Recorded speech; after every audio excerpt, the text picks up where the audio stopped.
किसान भाइयों नमस्कार, स्वागत है आप सभी का कृषि समाचारों के आज के अंक में। सबसे पहले नजर डालते हैं आज के प्रमुख कृषि समाचारों पर। केंद्र सरकार ने कृषि यंत्रीकरण के लिए वर्ष 2016-17 में 118 करोड़ रुपए जारी किए। कृषि मशीनरी के निर्यात में भारत जमा सकता है धाक और देश में प्रमाणित पशुओं की खरीद बिक्री शुरू। अब समाचार विस्तार से। केंद्र सरकार ने कृषि यंत्रीकरण को बढ़ावा देने के लिए 2 वर्षों 2014 से 16 में 342 करोड़ रुपए दिए हैं। सरकार छोटी जोत के किसानों के लिए कस्टम हायरिंग केंद्र की स्थापना कर रही है। तेजी से बदलती दुनिया और बढ़ती वैश्विक आर्थिक प्रतिस्पर्धा में उपलब्ध संसाधनों का अधिकतम दोहन और सर्वोत्तम तकनीक का इस्तेमाल करना जरूरी है ताकि खाद्य की घरेलू जरूरतें पूरी की जा सके और निर्यात को बढ़ाया जा सके। कृषि एवं किसान कल्याण मंत्रालय द्वारा देश में कृषि यंत्रीकरण को बढ़ावा देने के लिए वर्ष 2014-15 से कृषि यंत्रीकरण उप मिशन प्रारंभ किया गया, जिसका उद्देश्य छोटे और सीमांत किसानों तथा उन क्षेत्रों में जहां कृषि यंत्रों की उपलब्धता कम है वहां कृषि यंत्रीकरण को बढ़ावा देना है। वर्ष 2016-17 के लिए केंद्र सरकार ने इस मद में 118 करोड़ रुपए जारी किए हैं। कृषि में मशीनीकरण की जरूरत बढ़ रही है और भारत के अंदर इसका प्रचलन ज्यादा बढ़ना चाहिए, जिससे कि किसानों को अपनी आय बढ़ाने का मौका मिले। भारत को कृषि मशीनीकरण के निर्माण में अगुवाई करने के लिए भी आगे आना चाहिए, जिससे निर्यात कर अपनी धाक जमाई जा सके। मेड इन इंडिया के लिए कृषि मशीनीकरण से संबंधित काफी टेबल बुक के विमोचन के अवसर पर कृषि मंत्री ने यह बात कही। उन्होंने कहा, विश्व के अनेक देशों में कृषि का मशीनीकरण किया गया है और इससे कृषि लागत घटी है तथा किसानों की आय में वृद्धि हुई है। देश में अब किसान घर बैठे अपनी इच्छा के अनुरूप उचित कीमत पर उन्नत नस्ल के पशुओं की ऑनलाइन खरीद कर सकते हैं। कृषि मंत्री ने देश में श्वेत क्रांति के जनक वर्गीज कुरियन के जन्म दिवस तथा राष्ट्रीय दुग्ध दिवस के अवसर पर मनचाहे पशुओं की खरीद के लिए वेब पोर्टल ई पशु हाट को जारी किया है, जिसके माध्यम से किसान किसी भी नस्ल के दुधारू पशुओं की खरीद कर सकते हैं। पोर्टल के माध्यम से पशुओं के अलावा फ्रोजन सीमेन और भ्रूण की भी खरीद की जा सकती है। इस पोर्टल पर प्रमाणित पशुओं की तस्वीर, उसके माता पिता की जानकारी, नस्ल, दूध की मात्रा आदि की जानकारी उपलब्ध है। पशु चारे की किस्मों, उसकी मात्रा, उसकी कीमत आदि की भी जानकारी उपलब्ध है। किसान यदि पशुओं की खरीद करता है तो उसके परिवहन की सुविधा की जानकारी भी पोर्टल से ली जा सकती है। इस पोर्टल पर अब तक कुल 13,262 लोगों ने पशुओं की खरीद के लिए संपर्क किया है। इनमें रूस से 15, इंडोनेशिया के 17, अमेरिका के 13, सिंगापुर के 2 तथा ब्रिटेन और कनाडा के एक व्यक्ति एवं संस्था शामिल है। इस मिशन के लिए 825 करोड़ रुपए के बजट का प्राविधान किया गया है। आइए अब रुख करते हैं प्रदेश की प्रमुख मंडियों की ओर और जानते हैं अनाज व सब्जियों के औसत थोक मंडी भाव के बारे में।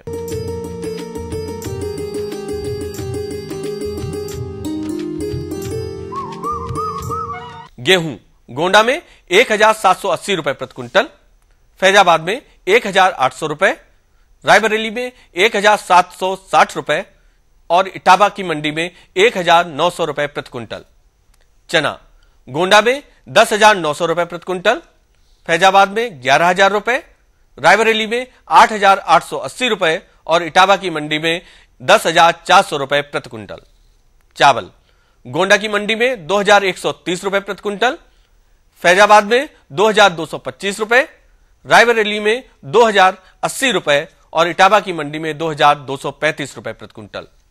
मसूर गोंडा की मंडी में 6,250 रुपए प्रति क्विंटल, फैजाबाद में 6,600 रुपए, रायबरेली में 6,470 रुपए और इटावा की मंडी में 6,700 रुपए प्रति क्विंटल।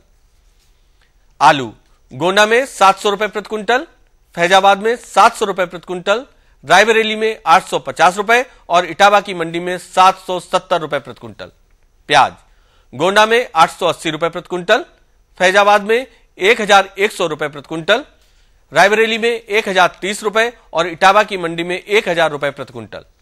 लहसुन गोंडा की मंडी में 7,000 रुपए प्रति क्विंटल, फैजाबाद में 9,800 रुपए, रायबरेली में 7,650 रुपए और इटावा में 10,000 रुपए प्रति क्विंटल। टमाटर गोंडा में 1,000 रुपए प्रति क्विंटल, फैजाबाद में 1,300 रुपए प्रति क्विंटल, रायबरेली में 1,400 रुपए और इटावा की मंडी में 1,200 रुपए प्रति क्विंटल। अदरक गोंडा की मंडी में 2,900 रुपए प्रति क्विंटल, फैजाबाद में 2100 रुपए, रायबरेली में 2250 रुपए और इटावा की मंडी में 2600 रुपए प्रति क्विंटल। तो किसान भाइयों, ये रहे आज के कृषि समाचार और औसत मंडी भाव। अगले अंक में हम फिर लेकर आएंगे कृषि जगत से जुड़ी नई नई जानकारियां। तब तक के लिए दीजिए अनुमति। नमस्कार। तो और बताओ। बस। अरे ये क्या भैया जी, बस इतनी सी रासायनिक खाद? किसानी छोड़ रहे हो क्या? किसानी नहीं, नादानी छोड़ रहे हैं। मिट्टी की जांच कराई है। अब तो लालाजी जितनी जरूरत है उतने ही उर्वरक खेत में डालेंगे। हाँ किसान भाई, आज ही अपने जिले की नजदीकी भूमि परीक्षण प्रयोगशाला में मिट्टी की जांच जरूर करवाएं और मिट्टी में पोषक तत्व, नमी व पौधे के विकास को देखते हुए केवल जरूरत के अनुसार ही पोषक तत्व डालें। और हाँ, मिट्टी में गंधक, जस्ता, बोरोन जैसे सूक्ष्म पोषक तत्वों का पता लगाना भी न भूलें।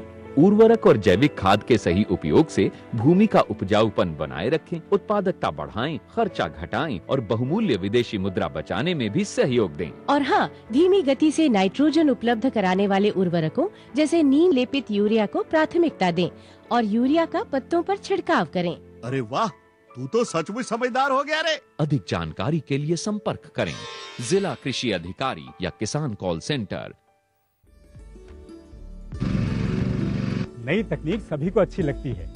मैंने भी अपने खेत की तैयारी, बुआई, जुताई, गहाई वगैरह के लिए छोटी मशीनें अपनी जरूरत के हिसाब से खरीदी। मैंने अपने खेतों में मशीन का प्रयोग किया तो काम जल्दी और आसान हो गया। खेती में मशीनों के इस्तेमाल के बाद मुझे मिली भरपूर पैदावार और ज्यादा मुनाफा। छोटी मशीनें तो हमारी अपनी अपनी हैं, लेकिन बड़ी मशीनें हमने समूह बनाकर खरीदी। किसान भाइयों और बहनों, आप भी उन्नत मशीनों और उपकरणों की खरीद पर वित्तीय सहायता का लाभ उठाएं, अपनी आमदनी बढ़ाएं और खुशहाली पाएं।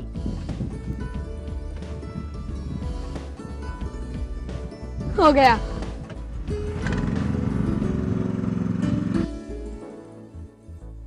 मैंने सोच लिया है, मैं तुझे कृषि का इंजीनियर ही बनाऊंगा। नई मशीनें, नए उपकरण आए आपके द्वार, ले लो इनसे अब खूब खुशी और पैदावार। जी जी जी। किससे बात कर रहे थे इतना हंस हंस कर? किसान कॉल सेंटर में विशेषज्ञ से खेती के बारे में सलाह ले रहा था। सुबह भी, रात को भी? किसान कॉल सेंटर सुबह 6 बजे से रात को 10 बजे तक खुलता है। रविवार को भी? साल के 365 दिन खुलता है। पर तुम ये सब क्यों पूछ रही हो? मैं तो कुछ और ही समझी थी। कृषि संबंधी समस्याओं का अपनी भाषा में तुरंत समाधान पाने के लिए पूरे भारत में किसी भी फोन से राष्ट्रीय हेल्पलाइन नंबर 1800-180-1551 पर संपर्क करें।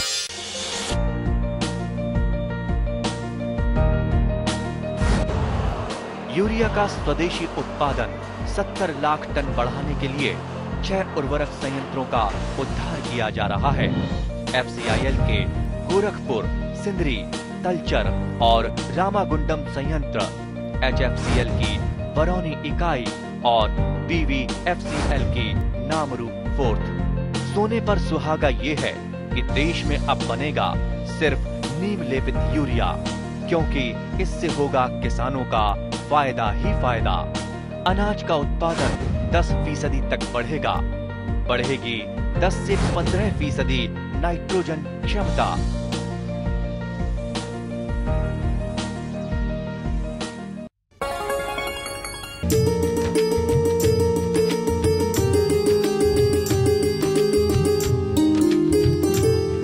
किसान भाइयों नमस्कार।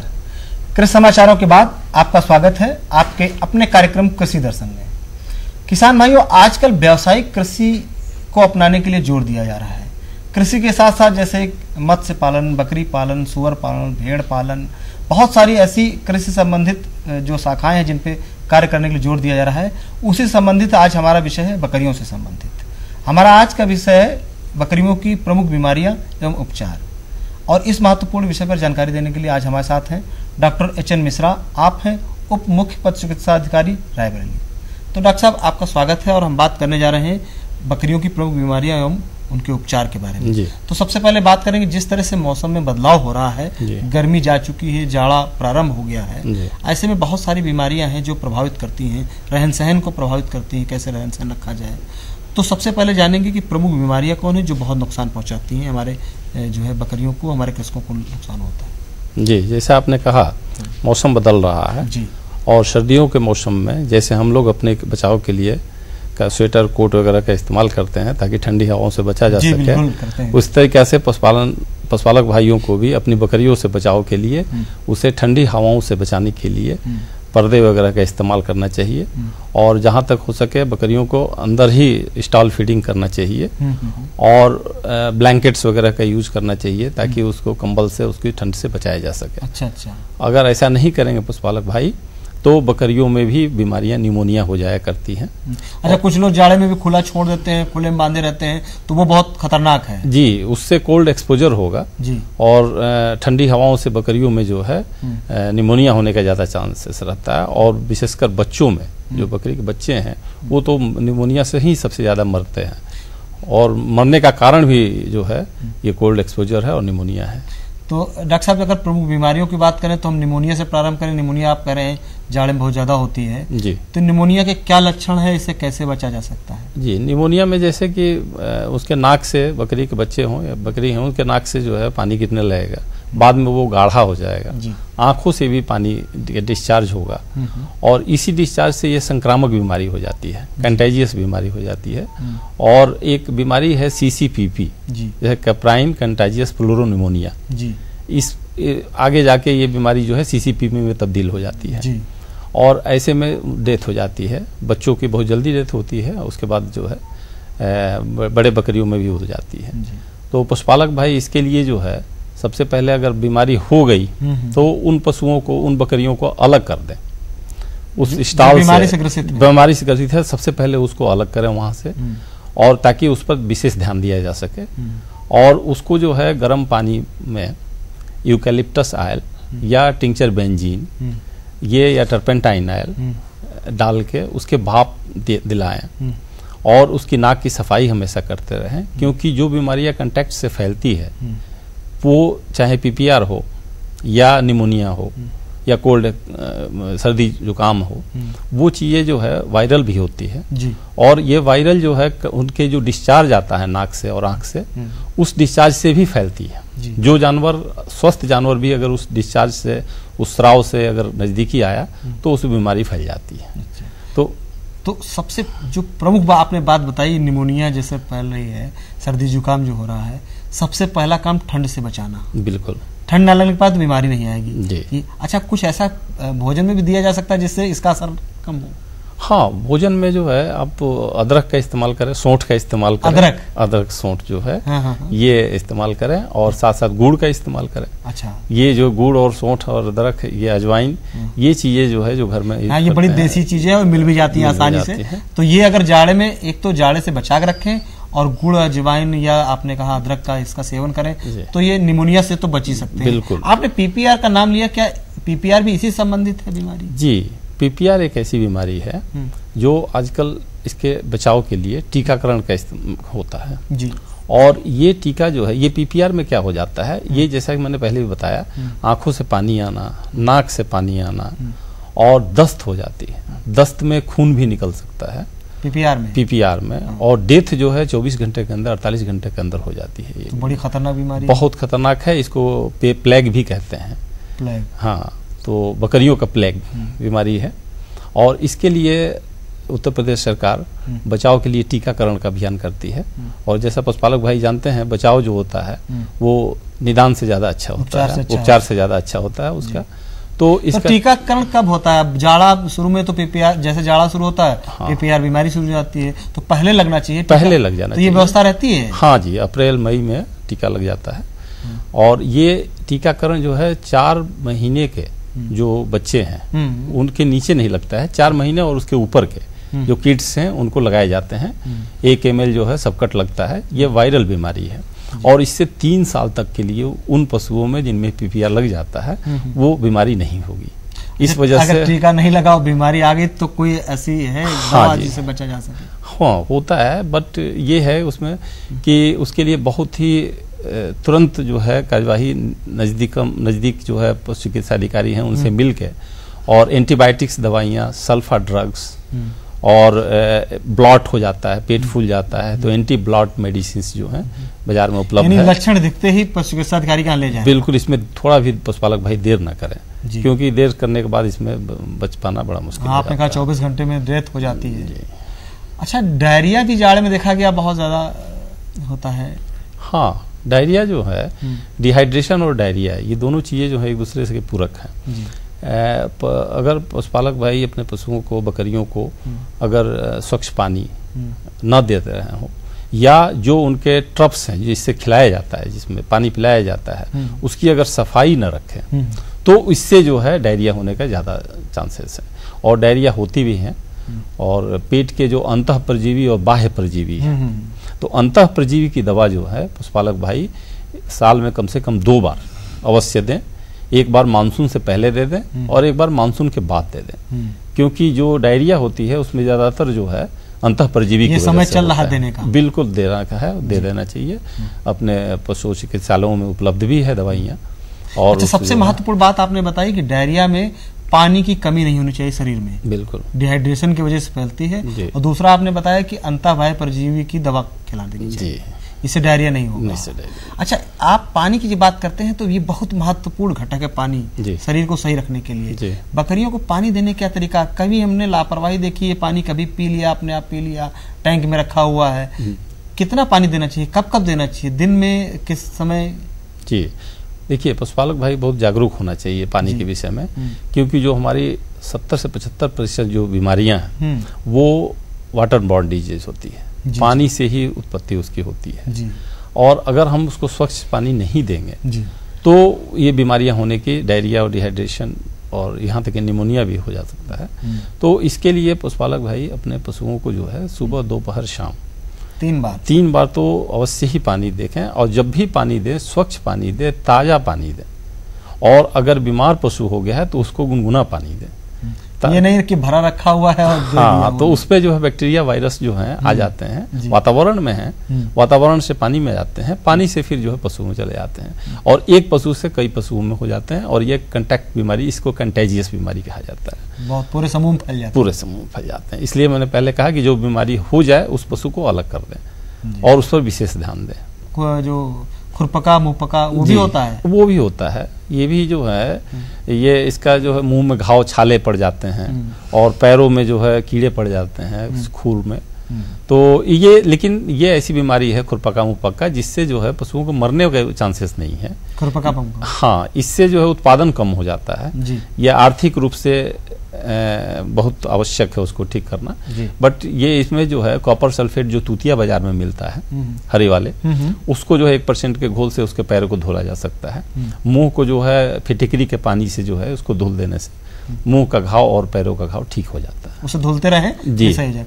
एक नई नाम सुनने में इंट्रोटॉक्सिनिया करके एक नाम आया है, बीमारी बकरियों में होती है। हाँ, क्या ये अपने यहाँ है, ऐसा प्रभावित कर रही है बकरियों को? हाँ जी, इंट्रोटॉक्सिमिया क्या होता है कि ये भी बैक्टीरियल डिजीज है जी। और ये होता है जब पशु में, तो पशुपालक भाई ज्यादा जानते हैं इस चीज को कि पशुओं, बकरियों में जो एक स्टेगरिंग गेट हो जाता है, यानी पशु जो है सीधे तरीका से नहीं चलेगा, वो लड़खड़ाते हुए चलेगा। ये लक्षण है, लक्षण है जी। और शिवरिंग होगा उसके शरीर में, कभी कभी कोमा में चले जाएगा बकरी। अच्छा। हाँ, और लड़खड़ा के गिर जाएगी। पशुपालक सोचता है कि ये क्या हो गया, क्या चीज ऐसा हो गया, कोई बाहरी प्रकोप तो नहीं हो गया। बट उसमें लिंटोट्रिक्सीमिया की वो है और इसका भी बचाव होता है, इसका भी टीकाकरण होता है। टीका इसका उपचार है। टीका फरवरी में हो सकता है, अभी दिसंबर में भी लग सकता है टीकाकरण इसका जो है जी, लगवा सकते हैं टीकाकरण। अच्छा, टीकाकरण अगर कभी भी किसी को लगवाना हो तो मुख्य पशु चिकित्सा अधिकारी के यहाँ जाके लग जाएगा जी। निकटतम पशु चिकित्सा अधिकारी के माध्यम से भी टीकाकरण हो जाएगा। होता रहता है। अच्छा, कुछ ऐसी प्रजातियां बकरियों की नहीं है जिनमें रोग कम लगे और उत्पादन अच्छा हो? हाँ, ये स्थान और जलवायु के हिसाब से और प्रदेश के हिसाब से उसका बकरियों में एक मध्यम आकार की बकरियां हैं और बहुत बड़े आकार की बकरियां हैं और बहुत छोटे आकार की बकरियां की प्रजातियां हैं। जैसे बड़े आकार की बकरियां जो हैं वो आपकी जमुनापारी है जी, बारबरी है, बिट्टल है। मध्यम आकार में आपका सिरोही है। छोटे आकार में आपके ब्लैक बंगाल हैं, आसाम है जो इधर ट्राइबल एरिया में होता है। लेकिन हमारे उत्तर प्रदेश में जो यहाँ की बारबरी नस्ल की जो बकरी है, बरबरी, ये हमारे इटावा साइड की बकरियां हैं और बहुत ही सफल है। बहुत सफल बकरी है, साथ साथ ही जमुनापारी मैं डॉक्टर साहब जानना चाहेंगे, अगर हमारा कोई किसान भाई इसको अपनाना चाहता है जी, तो आपके यहाँ कोई प्रशिक्षण या कोई जानकारी, कुछ ऐसी व्यवस्था है? हाँ जी, ये जो है आपके जो निकटतम पशु चिकित्सा अधिकारी हैं उनसे अगर पशुपालक भाई कांटेक्ट करें तो वो अपने वहाँ से प्रशिक्षण भी देंगे और उनका प्रोजेक्ट भी बना देंगे। और 10 बकरी और 1 बकरे का प्रोजेक्ट जो है सफल है और इसमें मुश्किल से 40 से 50 हजार रुपया पूंजी लगती है। स्थान की भी जरूरत कम होती है। अच्छा। क्योंकि बकरियां बहुत कम स्थान कम स्थान लेती हैं और इससे 5000 से 6000 रुपया महीना प्रति महीना आमदनी भी बढ़ सकती है। डॉक्टर साहब, आपने बहुत अच्छी जानकारी दी कि हमारे जो है किसान भाइयों को बकरियों कैसे बचाया जाए और उनकी दवाएं कौन सी दी जाएं, पर पालन कैसे किया जाए। इसके लिए आपका बहुत बहुत धन्यवाद।